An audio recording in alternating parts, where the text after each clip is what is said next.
วันนี้สิมา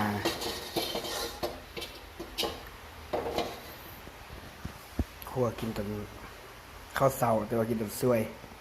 ของโจโจเมนูง่ายๆครัวมะเขือใส่หมูสับ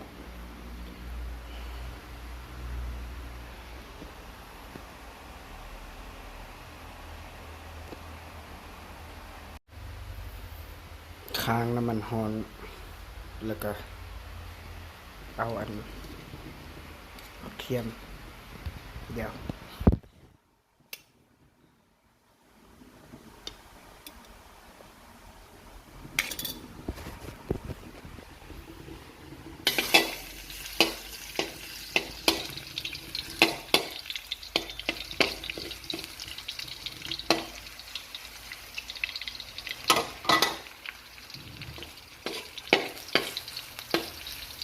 เทียมกับมะเขือ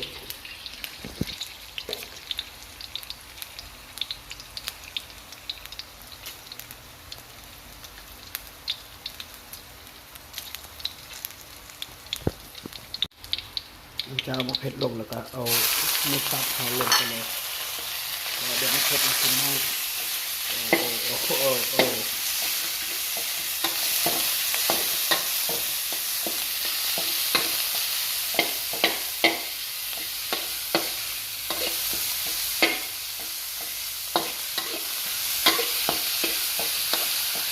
พัดให้มัน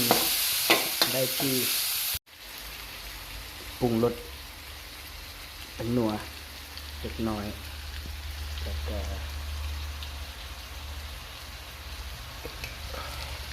เกลือเล็กน้อย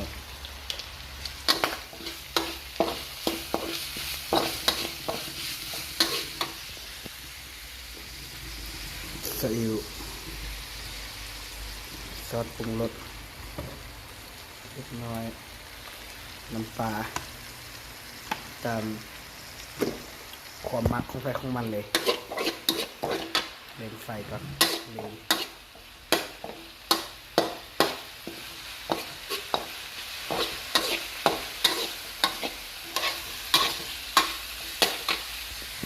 ง่าย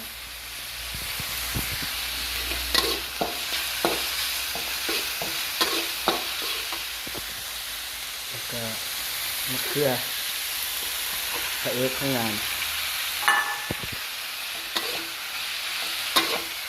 ครับเป็นมะเขือสุกมันแห้งเกินแล้วก็เติมน้ำอันนี้น้ำเวลาเดี๋ยวให้มะเขือมันสุก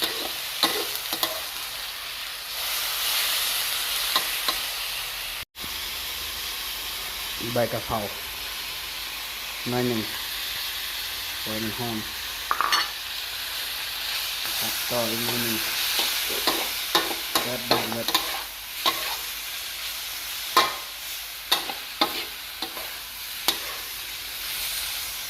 ผัดจนมะเขือ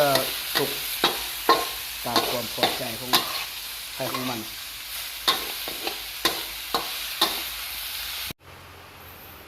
แล้วตักใส่จานกินได้บัดนี้